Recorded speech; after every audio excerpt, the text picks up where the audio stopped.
Tá valendo, Tá valendo. vamos começar. Bora. Olha só, pessoal, on est à nouveau dans une vidéo, on va parler avec des Brésiliens et on va voir como ils parlent portugais pour que toi, tu apprennes a parler português como um brasileiro. Como que você chama? Kelly, Kelly, pessoal. Meu nome é De Kelly. onde você é, Kelly? eu sou goiana, moro em Brasília, capital. Onde que é Goiânia? Goiânia é a capital do estado de Goiás.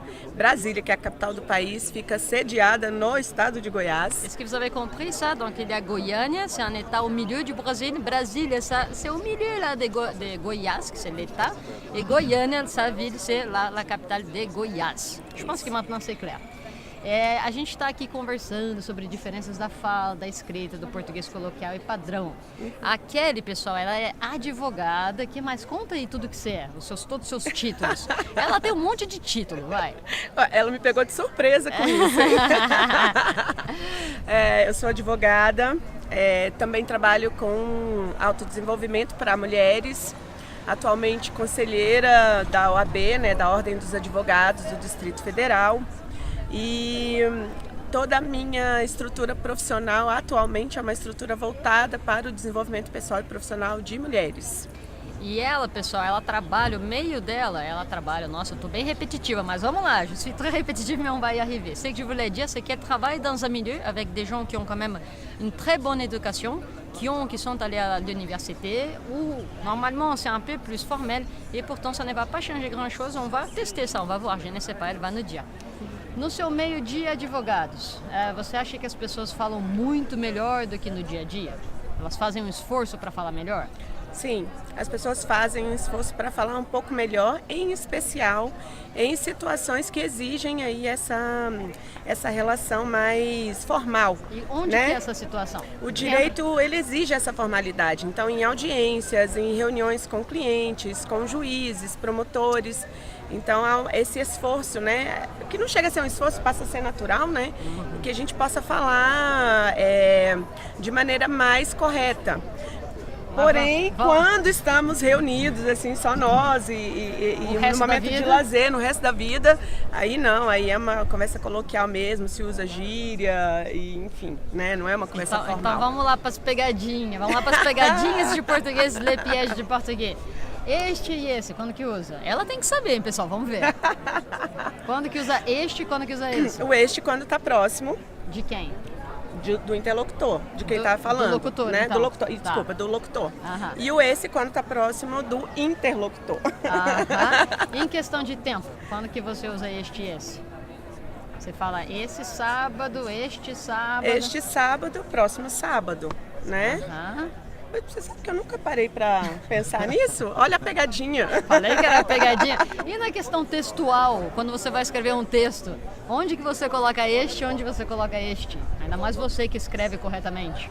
Então, Ninguém sabe, usar o pessoal. este e esse, eu uso sempre nessa questão da proximidade, Tá. né? Pegue isto para mim, isto tá perto de mim, eu me entregue isso que está Vixe, vai perto pegar de vento. você. Ó, se pegar um vento aí, pessoal, desculpa, tá ventando, não tem o que fazer. Mas aí quando você tá conversando normalmente com os amigos, você vai prestar atenção se é este ou se é esse, Não, ou você vai falar quando você qualquer está conversando com os amigos, vem automaticamente. Pode sair corretamente e pode não sair. Tá, né? beleza. E os pronomes tu, você, senhor e senhora, qual que você usa? Qual que se usa no estado de Goiás? Para falar com o interlocutor. No estado de Goiás se usa C. C, que é Nem é você. Que é o diminutivo aí, pessoal, a forma pequenininha de você. Então, ao invés de falar la place de dire tu aimes le football, você gosta de futebol, a gente vai falar você gosta? Você gosta de futebol? Você gosta de futebol? Mas normalmente se usa você e para pessoas mais velhas se usa senhor e senhora. Mas com toda pessoa mais velha? Sim, geralmente com toda pessoa mais velha se usa senhor e senhora. Lá, E se quanto usa muito... que é mais velho para você? Combien c'est plus âgé pour elle? Parce que là, je vous avais dit, c'est une question relative, ça va dépendre de la personne qui est en train de parler. Para você, a partir de que idade? Acredito que a partir dos 60, 50, 60 anos já é uma pessoa que a gente já trata com essa formalidade. E em Goiás é interessante que não é nem o senhor tal ou senhora tal, é seu fulano sua fulana. Então seu João. Então, peraí, vamos lá, pessoal, peraí, vamos explicar. Il y a une quatrième possibilité d'un petit pronom, un petit mot qu'on peut utiliser pour parler avec les personnes, qui c'est la traduction de monsieur et madame, qui c'est senhor et senhora sans l'article.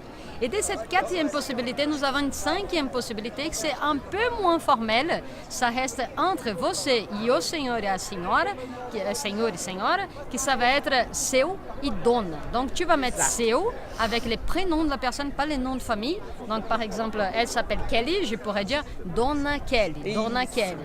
Et si c'était un homme, je pouvais dire seu Marcos, seu Marcos. Et ça, c'est aussi utilisé dans une idée de montrer du respect, souvent dans le sens d'une hiérarchie sociale où la personne qui est plus bas dans l'hiérarchie va utiliser ça avec quelqu'un qui est en haut, ou sinon avec les personnes plus âgées, qui du coup, au lieu de dire senhora, tu vas dire dona, au lieu de dire senhor, tu vas dire seu plus le nom de la personne.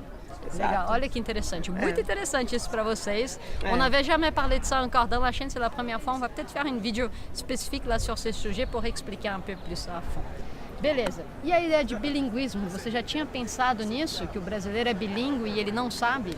Que ele tem uma língua para falar e outra para escrever? Eu acho que ele é mais do que bilíngue. Ele é mais do que bilíngue, ele é trilíngue. Ele é multilíngue. Porque, de que maneira eu vejo isso? Além de falarmos e escrevermos de maneira diferente, no Brasil, nunca se pode dizer que você fala português da mesma maneira quando você tem regiões diferentes falando português de maneira diferente. Sim. Então, às vezes, uma mesma palavra tem um significado totalmente diferente dependendo da região do país onde você está. Além da questão da entonação, né? Do sotaque e tal. Então, eu acho que o brasileiro, o português é multilíngue. Você já foi para Portugal, não foi? Já. Ela já foi para Portugal várias vezes. Você acha que o português de Portugal é muito parecido com o português? Nunca! É mais fácil entender espanhol. É mais fácil entender espanhol do que português falando. É uma loucura. Mas modéstia às favas, Nossa, o português do Brasil é mais bonito. Então vamos lá, última pergunta que eu esqueci, peraí que eu preciso pensar. Sim, lembrei a última pergunta. Você fala palavrão? Às vezes. Que tipo de palavrão que você fala? Você fala filho da puta, pra caramba, caralho? É interessante porque eu não falava palavrão até pouco tempo atrás. Ela não falava, não falava. E por que você não falava? Porque minha família era muito rígida. Uma família então mais conservadora. É uma família conservadora, então eu não falava palavrão, né? Faz pouco tempo que eu incorporei o palavrão. Então hoje eu falo puta que pariu, falo muito puta que pariu. Então acontece alguma coisa, tipo assim, terrível, puta que pariu. E mais que eu falo? Redor, a mulherada, as mulheres ao seu redor, falam palavrão? A maioria não. A maioria não? A maioria não. Mas as advogadas? A maioria não. É mesmo? É mesmo. É a primeira mulher que eu tô vendo isso, pessoal. A maioria não. Tanto é que às vezes você fala muito palavrão, né? Você solta, você tem um linguajar mais espontâneo. Às vezes você solta alguma coisa, nossa, isso eu nunca tinha ouvido. Cameraman, você acha que a mulher no Brasil fala palavrão?